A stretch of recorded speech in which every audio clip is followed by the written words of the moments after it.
Mga kaparokya, ang pag-uusapan po natin ngayong araw ay yung patungkol nga po sa isang noontime show host na kung saan ay niloko daw di umano ito ng kanyang kapatid. At isa pa po sa ating pag-uusapan ay yung dating noontime show host na kung saan ay magdidemanda daw po ito patungkol naman po sa kumakalat na fake news about sa kanya. Pero bago natin talakayin yan mga kaparokya, magpapakilala po muna ako sa inyo. Ako nga po pala si Mervin, the man behind Kaparokya TV. So yun nga po mga kaparokya, isang noontime show host ang planong idemanda or kung hindi po tayo nagkakamali ay nag-file na nga po ng demanda ang It Showtime host na si Kim Chu against sa kanyang kapatid na si Lakambini Chu. Opo mga kaparokya, ididemanda po ng It Showtime host na si Kim Chu ang kanyang elder sister na si Lakam Chu. So yun nga po mga kaparokya, kakasuhan niya po ito ng qualified theft. Meaning mga kaparokya ay business partner po ang magkapatid. Alam naman po natin mga kaparokya na breadwinner si Kim Chu sa kanilang pamilya at talagang malaki po ang tinulong din po ni Kim Chu nung time na nagkaroon niya po ng lindol sa Cebu, and of course ang laki rin po ng tinulong ni Kim Chu na sa bagyo nga po sa Cebu na bagyong Tino. Mga kaparokya, unusual para sa atin yung magkaroon po ng di pagkakaunawaan or magkaroon man po ng di pagkakaunawaan ay unusual po yung darating or hahantong po tayo sa demandahan. Kaso mga kaparokya, mukhang napuno na po si Kim Chu sa nangyari patungkol sa kanilang dalawang magkapatid. Hindi po natin alam kung ano yung pwede nating i-stand dito dahil sila lang po ang makalulutas ng problema nila sa kanilang pamilya. So yun nga po mga kaparokya, may nakita rin po tayong write-ups na kung saan ang kapatid daw po nitong si Lakam Chu ay kliyente or VIP client di umano sa isang sikat na casino. So saang casino kaya ito mga kaparokya? Yan yung mahirap mga kaparokya kapag na-engage ka sa sugal. Alam naman po natin na ang sugal mga kaparokya ay wala naman pong idudulot na maganda sa financial and of course sa psychological. Kaya maganda din po yung ginawa mga kaparokya ng lungsod po ng Pasig na kung saan ay ipinagbawal nga po yung promotional at advertisement sa kanilang lungsod, yung billboard or any promotional material na makapag-engganyo po sa kanilang mamayan. Yun nga po mga parokya, ayon sa pag-aaral ng lungsod po ng Pasig ay hindi daw po maganda ang naidudulot ng sugal sa mga mamamayan nito. Dahilan kung bakit nakapag-decide po sila na iban ang any promotional material na makakapag-engganyo nga po ng sugal. Tulad niya po ng billboard at even yung mga poster, basta yung mga promotional material na makapag-engganyo sa kanilang constituent. So yun nga po mga kaparokya, tulad nga po ng sinabi po natin, mahirap po talaga yung ma-engage ka sa sugal. At yun nga po, may nalaman din po tayo na yung kapatid niya po ni Kim Chu na sila Cam ay nakapagpatalo, if I'm not mistaken, ay nakapagpatalo ng milyones. So talagang galit ang mararamdaman ni Kim Chu na kung ako ang tatanungin mga kaparokya ay tama lang po yung naging desisyon ng It Showtime host na sampahan ng kaso ang kanyang nakakatandang kapatid. Dahil kung ito naman po mga kaparokya ang makakatulong para magbago at para matuto. Kasi mga kaparokya, kung hindi ka rin gagawa ng aksyon, ay aabusuhin lang ang kabaitan mo. Tulad nga po ng ginagawa ni Anjo Iliana sa legendary trio na alam naman po natin na touring ng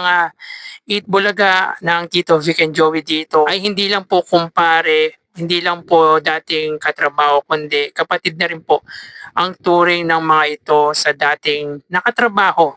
Ngunit mga kaparokya ay mas pinili pa po nitong siraan ang dati nitong mga nakasama sa trabaho. Kaya nababalita nga po mga kaparokya na sasampahan na nga po ng kaso si Anjo Iliana. So dito mga kaparokya, para sa akin, kung ito po ang makapagbabago nang sa gayon ay matuto ang kapatid ni Kim Chu, ay para sa akin ay tama lang ang naging decision nito. But in the end mga kaparokya, tanging ang dalawang magkapatid lamang po ang makapagresolba sa kanilang problema. Samantala mga kaparokya, dating Eat Bulaga host na si Ruby Rodriguez ay magsasampa nga po ng kaso against sa mga nagpapakalat ng fake news patungkol sa kanila ni Tito Soto. So dito mga kaparokya, ayon sa newspaper, mariing itinanggi ng actress TV host na si Ruby Rodriguez ang kumakalat na chismis tungkol sa umano'y relasyon nila ni Senate President Tito Soto. So sabi dito ni Ruby Rodriguez mga kaparokya, "I'm going to consult my lawyer regarding this matter. This malicious content is harming my family and innocent child.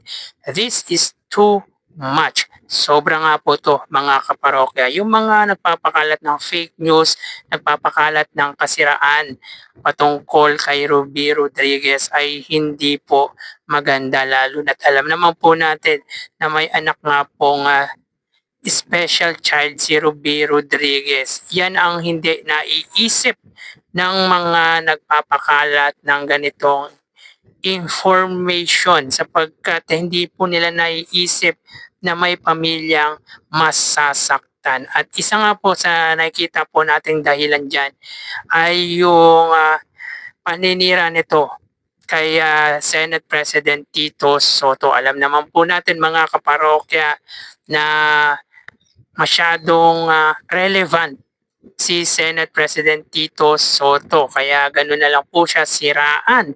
Talagang tinatry pong i-demolish si Tito Soto, at isa po sa ginagamit nila walang iba kundi si Miss Ruby Rodriguez na nananahimik na naninirahan po ngayon sa US of A or sa Amerika. Doon na po siya ngayon nagtatrabaho nang sa gayon ay matustusan po nito ang pangangailangan ng kanyang pamilya. Alam naman po natin na wala na nga po siya sa Eat Bulaga. At yung mga bashers or yung mga nagpapakalat ng malisyosong informasyon ay dapat po talagang bigyan din po ng leksyon. Kaya agree po tayo sa desisyon ni Ms. Ruby Rodriguez if ever man na magsampa po siya ng kaso regarding nga po sa mga nagpapakalat ng misinformation patungkol nga po sa kanila ni Senador Tito Soto. Ito yung mga taong toxic mga kaparokya na walang magawa sa buhay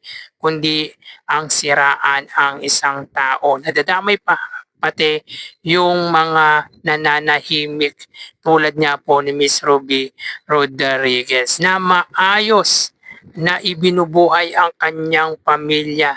Sana naisip ng mga nagpapakalat ng gantong information na si Miss Ruby Rodriguez ay may anak na special child. Hindi nila kinoconsider kung ano yung mararamdaman ng pamilya ng mga ito. Tulad nga po ng ginawa ni Anjo Iliana sa mga dating katrabaho. Alam naman po natin mga kaparokya na todo ang paninira ni Anjo Iliana sa Eat Bulaga na kesyo. Meron daw po ditong sindikato, at even kay Tito Soto na meron daw pong kabit.